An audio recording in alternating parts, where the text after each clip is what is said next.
Gloire à Dieu. Au dernier moment, là, j'écoutais, j'avais une pensée pour prêcher. Et au dernier moment, mon message a changé. Et je crois que je veux plutôt obéir à ça qu'à autre chose, parce que je remercie les frères pour tout ce qui a été dit. Ils ont voulu honorer les anciens. C'est bien, c'est bien. Vous vous rappelez ce qu'a dit l'homme de Dieu, ça m'est venu à l'esprit, l'homme de Dieu a dit un jour, prêche, meurt et soit oublié. Gloire à Dieu. Voilà. Donc ça veut dire que vous avez compris ce soir que toute la gloire revient que pour celui qui est grand. Je suis moi qui est un frère, qui est un tel, qui est celui-là. Qui est Paul, c'était Paul, hein. C'est pas Xavier, hein. Il dit qui est Paul, qui est Apollos, qui sont ses hommes. Donc pour nous, je n'accepte pas de ma part, je le dis de la part aussi des anciens qui sont là, qu'un seul milligramme de gloire soit ôté de mon maître pour la porter sur chacun de nous. Amen.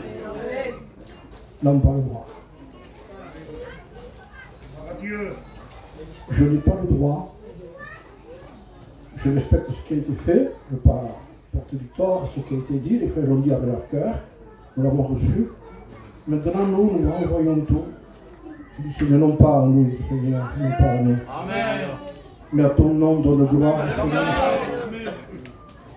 Comprenez bien que s'il y a quelque chose qui s'est fait, c'est parce qu'il est venu nous chercher là où nous étions.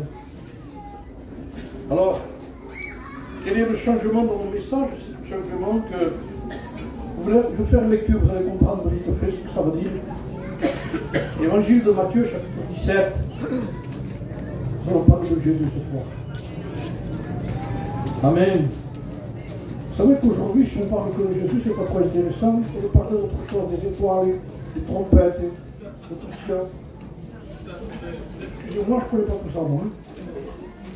Mais si on ne connaît pas Jésus, il n'y a pas de trompette non plus. C'est moi qui vous le dis. Alors, je lis ceci, Matthieu 17. 6 jours après, écoutez bien, Jésus prit avec lui Pierre, Jacques et Jean, son frère. Il les conduisait à l'écart sur une haute montagne. Il fut transfiguré devant eux, car son visage resplendit comme le soleil, et ses vêtements devinrent blancs comme la lumière. Pas celui de Pierre, hein? Ni de Jacques, ni de Jean. Le visage était le même, mais le sien de Jésus. Et tout d'un coup apparaît quelque chose qui va interpeller Pierre, Jacques et Jean. Eh bien, et voici d'un coup Moïse et Élie leur apparurent, s'entretenant avec lui. Alors là, à partir de ce moment-là, vous comprenez bien l'émotion de Pierre, la preuve. Pierre prenant la parole, il est émotionné par tout ce qu'il voit. Il y a une leçon à donner ici, et c'est ce que j'ai voulu donner à la fin avant de changer mon message. Parce que nous voulons tout attribuer à Christ. Amen. Écoutez bien, c'est écrit. Hein? Et voici, il s'entretenait avec Jésus. Pierre prenant la parole dit à Jésus, Seigneur, il est bon que nous soyons ici. Tu veux que je dresse ici 3 tentes, une pour toi, une pour Moïse, une pour Élie. Écoutez bien, hein, comme il parlait encore, il était en train de parler. Une nuée les couvrit. On dirait que la nuée disait, n'a pas fait cas d'un cœur, n'a pas fait cas de Pierre. Parce que quand quelqu'un vous parle, et que vous tournez le dos, ou quand quelqu'un vous parle aussi, c'est que vous n'êtes pas cas de celui qui parle. C'est vrai. Est-ce que vous comprenez? Donc, en un mot, il y a un signe ici clair que tout le zèle de Pierre est couvert par la nuée en disant, écoute, il semblerait qu'il y a chez toi de l'exaltation. Parce que tu as vu Moïse et parce que tu as eu Élie. Et la nuée les couvre et le fait taire. Et j'ai aimé ça. Écoutez ce qui est écrit. La Bible dit qu'à ce moment-là, comme il parlait encore, une nuée les couvrit. Et voici, une voix se fit entendre de la nuée ces paroles. Celui-ci, désigné par le ciel, par Dieu lui-même, celui-ci est mon fils bien-aimé, en qui j'ai mis toute mon affection. Écoutez-le. Je pourrais traduire tout simplement ce mot. N'écoutez pas les hommes. Écoutez ce qu'ils viennent de dire. N'écoutons pas, faisons attention à ce qu'on écoute aujourd'hui. Avec des gens qui viennent avec des évangiles modernes, qui se traduisent par des manifestations particulières. On dit, si tu vois ce qu'il fait. J'entends de plus en plus des noms qui veulent être élevés aujourd'hui de plus en plus. Et on dit, fais venir quel? Fais venir quel là-bas? Écoutez, frères et sœurs, il peut venir qui veut. Si ce n'est pas le roi de Loire qui fait son entrée, à quoi ça sert? Comment voulons-nous prendre la gloire à quelqu'un qui est venu se dépouiller du ciel? Comment voulons-nous prendre la gloire de quelqu'un qui a quitté le ciel de gloire pour venir sur la terre des hommes? Il était riche. Il s'est fait pauvre. Vous savez pourquoi on l'a crucifié? La condamnation de Jésus-Christ? Parce qu'il s'est fait Dieu, disaient les pharisiens. C'est pas vrai? Il s'est fait homme parce qu'il était déjà Dieu. Il n'est pas venu chercher un titre, il l'avait déjà, lui. Il s'est dépouillé de quelque chose. Et c'est ce que les hommes ne comprennent pas. C'est ce qu'on n'arrive pas à comprendre aujourd'hui, que les hommes veulent prendre la place. On essaye à tout prix de pousser un peu. Je fais partie aussi de ces hommes-là. Et j'essaie de tout mon cœur de ne pas vouloir prendre la place de qui que ce soit. Pour laisser toute la gloire à celui qui n'est pas vu. Et quelle humilité de Christ. C'est le plus important et vous ne le voyez pas. Remarquez que quelqu'un a un nom. Quand il rentre. On le voit, hein, il a le nom, non? Promet, hein? Et souvent, il prend la première place. Alors le Seigneur dit, tu sais, si tu prends la première place, tu te mettras derrière lui. Hein? Et nous avons vu ça, parce que nous sommes des humains, nous, on comprend ça. Tout le monde veut avoir la place qu'il doit avoir. Mais tant que c'est le Seigneur qui donne une place, il n'y a pas de problème. Comprenez ça, hein? Ça veut dire que ce n'est pas celui qui se recommande lui-même qui t'a prouvé, mais c'est celui que Dieu a commandé. Mais quand c'est nous qu'on se recommande, alors on est obligé d'avoir l'orgueil. Et ça, Dieu ne l'a pas supporté dans le ciel. Comprenez que le premier instigateur de l'orgueil, c'est le diable lui-même. Le péché n'a pas commencé dans le jardin d'Éden. Ça a commencé dans le ciel. Et comme le péché était là, quel est le premier péché qu'il y a eu dans le ciel? Orgueil. Quel était le but du diable, de Satan lui-même? Satan n'est pas un nom, hein? Ça veut dire adversaire. Il y a un mot, tous ceux qui sont adversaires de la gloire de Dieu, on peut les appeler des satans. C'est pas un nom, ça veut dire adversaire. Vous vous rendez compte que le Seigneur n'a pas supporté ça dans le ciel? Les anges, dira la parole de Dieu, ont voulu changer de rôle à l'intérieur. Ils ne se sont pas contentés, dit une version, de la place que Dieu leur avait donnée. Ils ont voulu une autre place, automatiquement projetée, jetée. Que Dieu nous garde. Que Dieu nous garde. Vous avez vu le témoignage qu'a donné ce jeune ici, c'est un témoignage fort. Alléluia. C'est un témoignage puissant dans les temps qu'on vit. Il n'y a personne qui a fait le travail, il a fait tout seul, le Seigneur chez lui. Il était un tel, il était Xavier, là, il était pas. Qui c'est qu'il y avait quelqu'un qui l'aimait dans son état, lui? Il aimait Jésus comme il nous aime à vous. Nous n'avons pas besoin d'une autre personne. Jeune fille n'a pas besoin d'une autre personne. C'est lui qui est venu. Parce que ça a été le moment où il a dit, Père, prends-moi encore. Le rouleau de livre est question de moi. Avec quelle humilité. Avec quelle simplicité il est venu. Rien que sa naissance, c'est une simplicité. Il est dans une étape où vous le savez.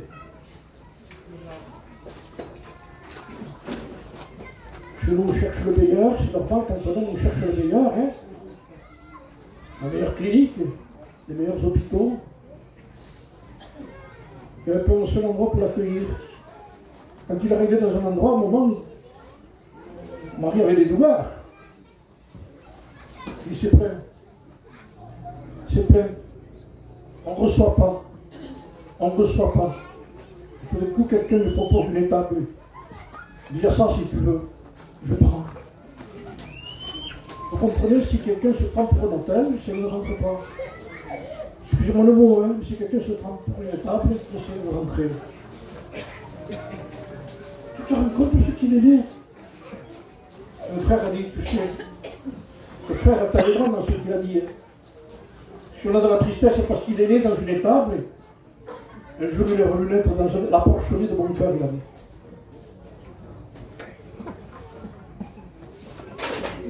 Jésus. Jésus. Aujourd'hui, c'est pas suffisant. Un jour, j'ai fait une mission, les frères de Perpignan m'ont invité aux jeunes. C'était la jeunesse qui m'avait invité. Il m'a dit, Xavier, tu peux venir, tu le ferais le matin, l'après-midi ou le soir. Je ne ferais pas 2 jours, 2 réunions. Et j'ai été. Et c'était tous des jeunes. Ils m'honoraient beaucoup, même beaucoup aussi à Perpignan, comme ici d'ailleurs. Et quand j'étais là-bas, les frères qui priaient avant de me laisser la place, ils disaient, Seigneur, tu sais combien on a du respect pour l'ancien, mais c'est pas lui qu'on veut écouter. C'est toi qu'on veut écouter. Moi, je dis jamais, bien entendu, il n'y a pas de problème. Il n'y a pas de problème, c'est lui qu'on veut écouter. Et après, j'ai pris la place. Et vous avez bien fait de prier comme ça. Il faut que vous sachiez une chose. Si vous voulez laisser la place à Jésus, il est plus simple que moi. Hein. Donc, si vous attendez un message, il n'y en a pas. Parce qu'il est encore plus simple que moi, lui. Je ne sais pas si on inviterait à Jésus, si on ne saurait pas que c'est lui, avec sa façon de prêcher. Je vous promets qu'on ne le recevrait pas. On le met sous le corps même peine. Qu'est-ce qu'il a fait? Qu'est-ce qu'il a dit? Je suis un berger de vie. C'est un message. Je suis la lumière du monde. Je suis le ciel de la terre. Vous voulez des choses? Vous voulez, mais de quoi ça sert tout ça? Aujourd'hui, on cherche des mots. Tu as rencontré ce qu'il dit? Ou ceux qui t'avaient cherché ça? Sur Internet. Pour ceux qui t'avaient cherché ça, sûrement pas à genoux dans sa chambre. Parce que tout ce qui peut honorer l'homme n'a pas été cherché dans la chambre. Ça a été cherché dans les médias. Parce qu'on veut apporter. On a des tendances comme ça. Hein. Alors qu'il n'y a qu'un seul nom. Et quand Jean-Baptiste a vu passer Jésus, il n'a pas hésité à dire, voici l'agneau de Dieu qui ôte les péchés du monde. Quel impact son message? Jean-Baptiste était le plus grand prophète qui jamais existé. Il avait des disciples avec lui. On comprenait de quel amour ils aimaient Jean-Baptiste. Ils disaient dans leur cœur, on n'est pas avec n'importe qui là, hein, avec Jean-Baptiste. Et lui, quand il voit passer Jésus, il dit, celui qui vient après moi était avant moi. Écoutez ce qu'il a dit, quel mystère. Celui qui vient après moi était avant moi. Il vient ce qu'il a, parce qu'il est de tout temps. Pour les gens, tu as bien compris, hein. Tu viens pas devant quelqu'un, j'étais avant toi, moi, ici. C'est le Créateur, Jésus. Et quand tu le présentes, les disciples qui sont avec Jean se détachent de Jean et suivent Jésus. Parce que le but, c'est que les gens se détachent de nous pour que vous suiviez Jésus. Le but, c'est que vous suiviez Jésus. Parce qu'il est le seul qui a dit « Je suis le chemin, la vérité et la vie, et nul ne va au Père que par moi. » Écoutez bien, à quoi sert une maison s'il n'y a pas une porte? À quoi sert l'édifice d'une maison en disant avec les murs tout peints, une maison énorme, on dit si tu vas dedans là-bas, si tu vois la piscine qu'il y a, si tu vois ça, on dit comment je fais pour y aller, il n'y a pas de porte. Donc vous comprenez bien que je parle du ciel. Dans le ciel, il n'y avait pas de porte. Et le ciel, c'est l'endroit le plus beau qui puisse exister. Quand c'est décrit, il n'y a pas de parole pour décrire le ciel. Les hommes qui ont été ravis à l'esprit ont dit ce qu'il y avait. Mais tellement il y avait des choses qui ont dit ce qu'il n'y avait pas après. Pas de deuil. Ils ont parlé de ce qu'il y a sur la terre, mais qu'il n'y a pas dans le ciel. Ils ont dit, il y a ça, il y a ça, il y a ça. Et là, ils sont courts dans le langage. Il y a masse de causes. Et tout d'un coup, il n'y a pas ça. Hein. Tellement c'est beau, tellement c'est glorieux, tellement c'est puissant. Il n'y a pas de portée.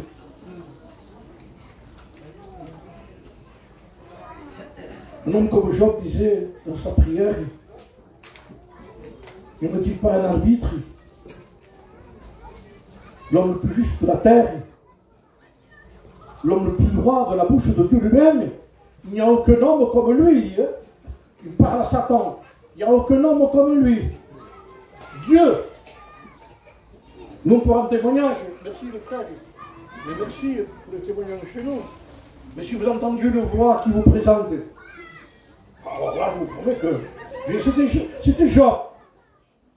Et quand il sent que la mort le saisit, parce qu'il sent que sa vie part, il sent que ses jours s'écoulent, et qu'il va partir, il parle à Dieu, et il sait que malgré tout ce qu'il est, ce n'est pas suffisant.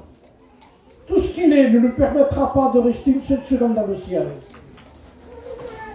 Alors il fait appel, sans savoir, sans connaître, ni son nom, mais on le connaît. Ne est-il pas un arbitre? Un arbitre, c'est quelqu'un qui est au milieu, il dit. Il demande ça, lui, qui mettrait sa main sur lui, et sur moi. Ne est-il pas un médiateur? Il faisait appel à une main comme ça et une main comme ça. Il faisait appel sans le savoir à la crucifixion du Christ. Il n'est pas mort comme un saint comme ça. Non, non. Il est mort comme ça, Christ. Pourquoi? Parce qu'il avait un message. Je tiens la main du Père, et je prends la main du pécheur, et je les réconcilie. Et c'est lui, ça. Alors il est devenu la porte, dit, je suis la porte, vous comprenez? Lorsqu'on a donné le coup de lance au côté du Christ, lorsqu'il est mort, pour savoir s'il était mort, c'était une lance qui fait à peu près 30 cm de là. C'est comme ça, ici ça fait 30 cm. Ils ont rentré dedans, ils ont sorti. Ils ont fait une déchirure énorme ici, à côté de la porte du genre. Entrez par là, lui. Entrez par là. C'est sûr ça. Ne rentrez pas dans mon message. Même mon message ne vous sauvera même pas. Entrez par lui. Ne regardez pas un homme comment il prêche, ou la façon qu'il prêche. Ce n'est que les hommes. Quand je parlais avec Franck Félix, je lui disais, frère, qu'est-ce que vous en pensez dans tel? Parce que je l'ai invité. Et il me disait, c'est des hommes.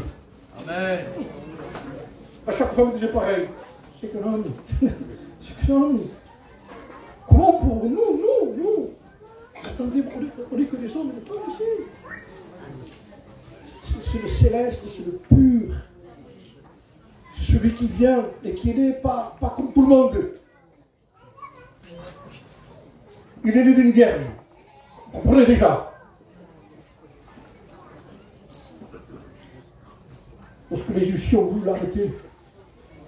Parce que ses ennemis avaient envoyé des huissiers. Suivez-le. envoyés par des gens qui haïssaient. Donc, ils vont chercher une parole qui va au petit mot, paf, c'est noté, hein. Et pendant je ne sais pas combien de jours, ils l'ont suivi partout. Ils écoutaient. Et ils reviennent vers les huissiers, ils reviennent vers les pharisiens. Et les pharisiens disent alors les huissiers disent, jamais on n'a parlé comme cet homme. Vous savez, quand un ennemi arrive à des ça, quand c'est un ami, il n'y a pas de problème. Quand c'est quelqu'un qui vous aime, il a toutes les qualités, là, il paraît. Mais quand c'est quelqu'un qui vous haït, pour arriver à dire ça, c'est parce qu'il sortait que de sa bouche, que de la douceur, de la vérité, de l'amour. Dieu a tant aimé le monde qu'il a donné son Fils unique, afin que quiconque croit en lui ne périsse pas, mais qu'il ait la vie éternelle. Si ce verset ne vous contente pas, vous n'avez plus rien à faire ici. Parce que nous n'avons pas notre verset plus puissant que celui-là pour nous dire que Dieu nous aime. Et que si nous croyons, nous nous humilions devant lui, nous pourrons être sauvés. Amen. Parce que le but de nos réunions, et je crois que petit à petit, je ne sais pas si nous l'avons oublié, ce n'est pas de remplir un chapiteau, mais de remplir le ciel. Amen. Le but de nos réunions, ce n'est pas de dire viens voir l'église que j'ai. Non. Non, ce n'est pas le but de ça. C'est pas une paroisse. Le christianisme n'est pas un endroit. C'est pas un local. C'est pas un mouvement. C'est une personne. Le ciel sans Jésus n'est pas le ciel. Il faut que nous comprenions que si nous ne donnons pas de la valeur à Jésus, si nous ne prenons pas du goût en Jésus, si nous avons oublié Jésus, vous vous rendez compte que même son père adoptif et sa mère Marie, pour faire un pèlerinage, une convention, une retraite, un séminaire, ils partent contents, ils partent au séminaire. Qui c'est qui prêche, qui fait le séminaire avec quel? Ils vont à Jérusalem. Et quand ils sont retournés,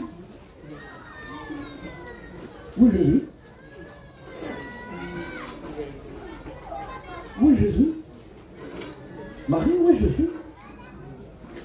Ils parlent de la réunion, alors, du sacrificateur, du rabbin, des psaumes, qui vous sentez. Attends, Jésus, où il est? Vous ne comprenez pas que le but de nos réunions, c'est de faire un examen de soi-même pour savoir où est Jésus, où on en est avec Jésus. Parce que le but, c'est de nous acquérir la seule personne qui peut nous conduire au ciel. La Bible dit là, en parlant de lui, indirectement, il dit ça dans l'Épître aux Hébreux. Attachez-vous à ce que vous avez entendu. De peur que vous ne soyez éloignés loin de ces choses-là. Vous vous rendez compte que petit à petit, on oublie Jésus et on arrive presque à faire des réunions. C'est arrivé dans une église. Quelle église? Elle est par là, la Odyssée. Une église de l'Apocalypse. Qui pendant qu'ils faisaient une réunion, et que tout était, vous pouvez pas l'atmosphère qu'il y avait. Chorale, tout ce que vous voulez, faire chanter la sœur, le frère qui attend la place pour prêcher. Et tout d'un coup, je disais un jour, j'ai donné cette image, on entendait ça dehors. On entendait du bruit, on frappait sur une porte. On dit, va voir le diacre, va voir le diacre, va voir, c'est qui faisait le bruit.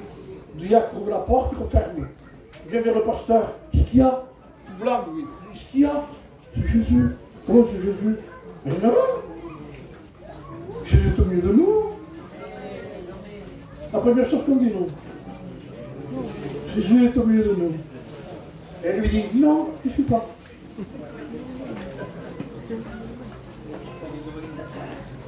Vous croyez qu'avec notre style, il vient, lui? Si on continue à vouloir mettre plus notre style que la gloire du Christ, lui s'en va parce que nous aurons un style. Amen. Assurons-nous Jésus. Vous savez, j'ai écouté une histoire de la part de Cossack, parce que j'ai fait l'école publique. Il a donné l'histoire qui est arrivée à lui. Il habitait en Bretagne, quand il était petit, il marchait au bord. Ça faisait comme une descente comme ça, vous avez des falaises qui descendaient à 30 mètres à peu près. Il y avait la mer en bas. Donc en marchant au bord, comme ça, en haut, il a glissé. Il a commencé à glisser et il a essayé de s'arrêter. Donc avec l'herbe, il essayait de s'arrêter. Mais là, l'herbe partait sur ses mains. Elle s'arrachait. Donc il voyait que rien ne tenait. Rien ne tenait. Et rien ne pouvait l'arrêter parce qu'il glissait de plus en plus vite. Et à un moment donné, en s'accrochant avec l'herbe, il y avait un petit rocher qui sortait, il disait. Et en passant, il saisit le rocher. Et là, paf, il s'est arrêté. Alors, quand j'ai écouté ce témoignage, bien sûr qu'il nous a donné à comprendre ce que c'était, et vous l'avez compris déjà. Le rocher, c'est Jésus. Le rocher, c'est lui. Il n'y a pas d'autre rocher que lui. On le chante souvent, Jésus est le rocher de ma vie. Je ne sais pas si on comprend bien le sens de ce qu'on chante et de ce qu'on dit. Je vous le prêche moi-même, je vous dis franchement, frères et sœurs, je me sens court.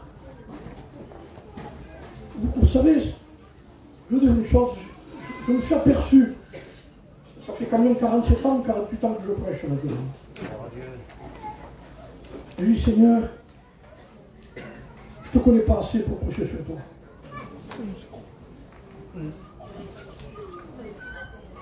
Je me sentais court. Je cherchais des exemples, je cherchais des notes. Je ne regarde même pas une note parce qu'il n'y a pas de notes. Je ne connais pas la personne. Qu'est-ce que je cherche de notes, moi? Le plus important, c'est de connaître la personne. Alors j'étais en train d'imaginer à cette personne qui est le Cossack qui se tient avec le rocher, allez lui dire maintenant à cette personne, c'est massimo que fasse, c'est trop ce que tu fais. Hein? Pas tant de te tenir sur le rocher. Hein? Ils vont dire, mais tu veux ma mort? Vous comprenez que le monde entier, nous-mêmes qui sommes dans ce lieu, nous sommes sur une pente glissante. Et qui ne se reste pas attaché à Jésus. Pourquoi passons-nous plus de temps sur le chapiteau que de tout ça avec Jésus? Dites-moi. Est-ce que vous avez remarqué combien c'est difficile, je fais partie de chez vous, moi, d'obéir à ce texte qui est bien simple. Quand tu pries, entre dans ta chambre, ferme la porte et prie ton Père qui est dans le secret. L'endroit le plus redoutable pour un chrétien. Maman, qu'est-ce qu'il y a? Cantique, réunion. Quelle heure c'est? Maman, c'est 10h30 déjà. Tu te rends compte? On était là à 8h. 2h30, on passait comme un coup de fusil. Mais pourquoi c'est si long d'être seul avec lui? Parce que le corps, notre chair, haït ça.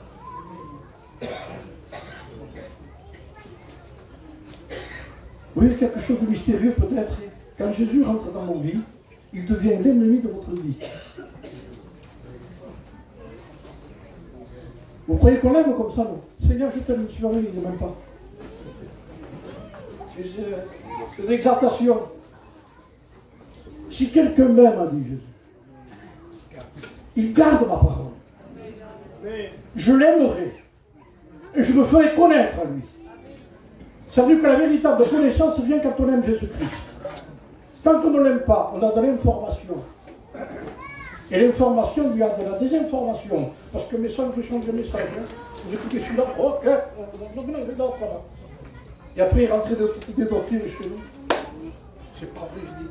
Comment c'est possible? Oh, maintenant, je t'appelle encore en frère. Tes frères, mettons-nous devant. Gloire à Dieu. Mettons-nous devant. En disant, Seigneur, ça ne peut pas rentrer chez nous, ça.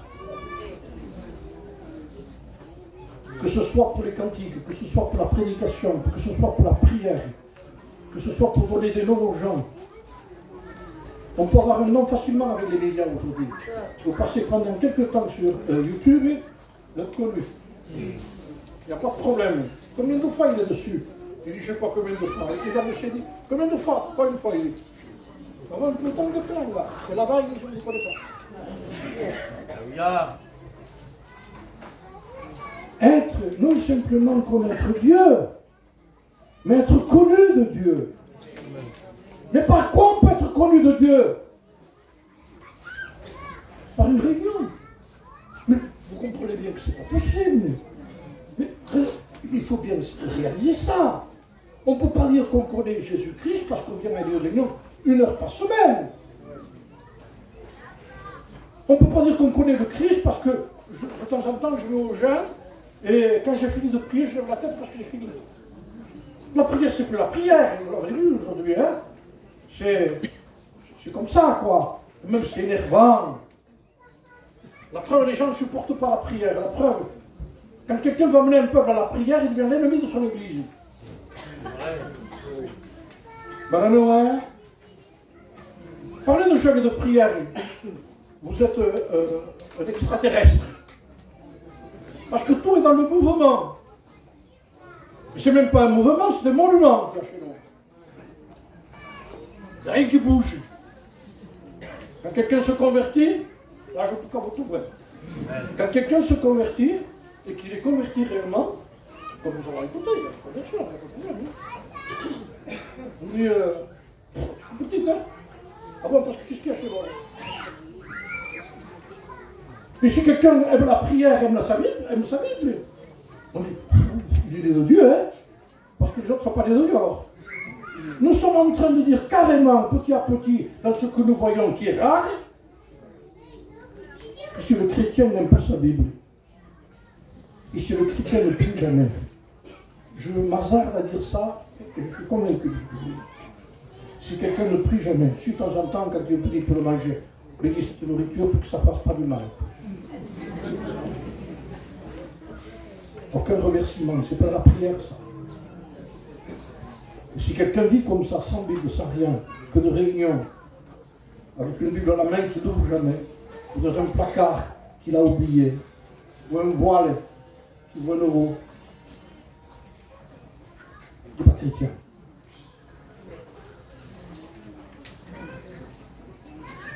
C'est impossible. Je vous le dis, c'est impossible. Vous savez ce que demandait le Seigneur déjà dans l'Ancien Testament, lorsqu'ils étaient dans le désert? Tous les matins, si tu veux du pain, dit, tu te lèveras pendant que la rosée descend, de bonne heure. Faites comme vous voulez, puis à l'heure que vous voulez. Hein. Mais quand la rosée descend, dit, il y aura la manne qui descendra aussi. Tu iras la chercher tous les jours, tous les matins. Alléluia. Tu n'en prendras pas pour 2 jours. Parce que tu veux dormir le matin. Ou tu ne veux pas prier pendant toute la journée. Ni lire. Je te fais une provision. Sache, dit, que si tu fais une provision comme ça, il y a des vers qui vont se mettre devant. Ce sera immangeable. Ça va pourrir. Tous les matins, il dit. Tous les jours, tu te lèveras et tu iras chercher le pain. Et le Seigneur a dit, le pain qu'ils ont mangé, ils sont morts même avec ce pain-là. Mais le pain que moi je vous donne, celui qui mange du pain que moi je leur donnerai, ne mourra jamais. Mais qu'est-ce qui nous intéresse le plus, frère et sœurs, je suis avec vous. Pourquoi sommes-nous si désintéressés de sa propre personne? Écoutez ce que dit le texte. Lorsqu'ils ont entendu cette voix, les disciples tombèrent sur leur face.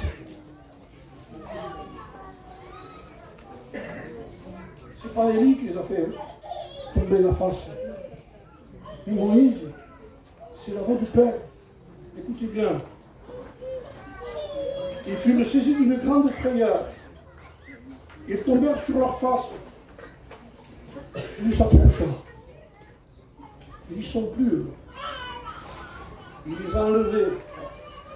Vous savez que le zèle, il y a un zèle chez lui qui a voulu bâtir des choses de suite. Il y a tant de gloire. Il y a Élie, il y a Moïse. C'est ce qui les pousse à vouloir bâtir là. Une tente, une œuvre. Non, alors j'enlève tout. Je fais tout disparaître. Si c'est dans ce but, je fais tout disparaître. C'est pas un homme qui va faire quelque chose que ce soit dit. Hein.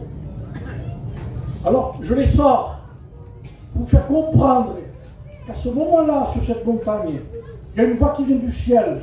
Et eux, quand ils entendent la voix, ils tombent par terre foudroyés. Ça, c'est la présence de Dieu. Que Dieu nous aide à avoir des règles du ciel. Que Dieu nous aide dans nos séminaires, dans nos rencontres, dans nos missions, à laisser rentrer le roi de gloire. Il faudra faire beaucoup de silence, il faudra faire taire beaucoup de choses chez nous. Il y a trop de choses qui ont pris du bruit, qui font plus de bruit qu'autre chose. Nous avons besoin de réviser le bruit de nos cantiques, le bruit de nos réunions, le bruit de nos prédicateurs. Si quelqu'un fait beaucoup de bruit aujourd'hui, même si elle fait de prix, le passe. On donne de la priorité à des chanteurs qui ont des voix pour vous faire dire Olé au lieu de dire Alléluia. Et c'est arrivé. Écoutez frères, nous avons assez de cantiques spirituels chez nous pour les chanter. Je le dis souvent parce que quand je viens ici, je me souviens toujours que ce soit dans Montpellier. C'était l'exemple de cantique spirituel qu'il y a toujours eu ici. Changez pas. Nous avons chanté les cantiques sur les ailes de la foi, nous avons chanté les cantiques, le cœur des cantiques. Quand nous les chantons, il y a une notion particulière qui ne change pas. Quand nos prédicateurs cherchent, au lieu de chercher à être compétitifs, et qui cherchent plutôt la gloire de Dieu, et qui dénoncent le péché, c'est des fanatiques. C'est trop. Quand le péché est touché, quand les détails du péché sont nommés, quand on commence à parler de fraude, de mensonges, d'hypocrisie, quand on touche à ça, quand on parle aux chrétiens qui leur dit, tu sais que si tu ne te réconcilies pas avec quelqu'un et que tu ne parles pas, tu ne peux pas rentrer au ciel. On passe vite sur ça. On aimerait presque chanter un cantique. On ne chante pas cantique. On pense à ça. On pense à ça, frères et sœurs. Il est impossible que Dieu nous pardonne si on ne pardonne pas. Est-ce que vous le savez ça? Est-ce que vous le savez ça? Je sais que vous le savez. Mais pourquoi on le dit? Pour le rappeler. Le chrétien n'a pas d'ennemi. Qu'on a dit au Seigneur, Seigneur, pardonne-moi mes offenses comme moi aussi je pardonne à ceux qui m'ont offensé. Pourquoi le pardon c'est difficile? Pourquoi c'est si difficile? Parce qu'il y a trop de personnalité. Il y a des gens qui font de la dépression parfois quand quelqu'un a fait quelque chose. Il me dit ça. Il me dit de choses, mais il m'a dit ça. Il passe la nuit, hein. Et l'autre qui vient pour le conseiller, on lui dit de réfléchir, on est chrétien, non. Et tu te laisses dire ça. L'ancienne, hein, l'ancienne. Il fallait lui dire ça, toi aussi. Non, hein. Dieu n'est plus. Dieu est effacé. Dieu est enlevé. On veut des prédicateurs. Et on ne veut pas Jésus qui lui pardonne. Alors il va t'entendre. Avec ton message, pardonne, c'est pas le mien, hein. Parle de Jésus, non. C'est lui qui lui pardonne. Hein. Alors qui c'est qu'on met dehors après? Dites-moi. On n'ose pas lui dire, va-t'en. Hein. Mais en réalité, quand on rejette ses préceptes, il va la parole de Dieu. Si tu rejettes ses préceptes, ne rejette pas un homme, mais tu lui-même. Pas ça. Pas parler de pardon. Pas parler d'honnêteté. Pas parler de pureté. Pas parler de sainteté. Et que vous voulez qu'on prêche là? Qu'est-ce qu'on prêche? Même le peuple, tu sais. Écoutez bien. Si la vérité est prêchée,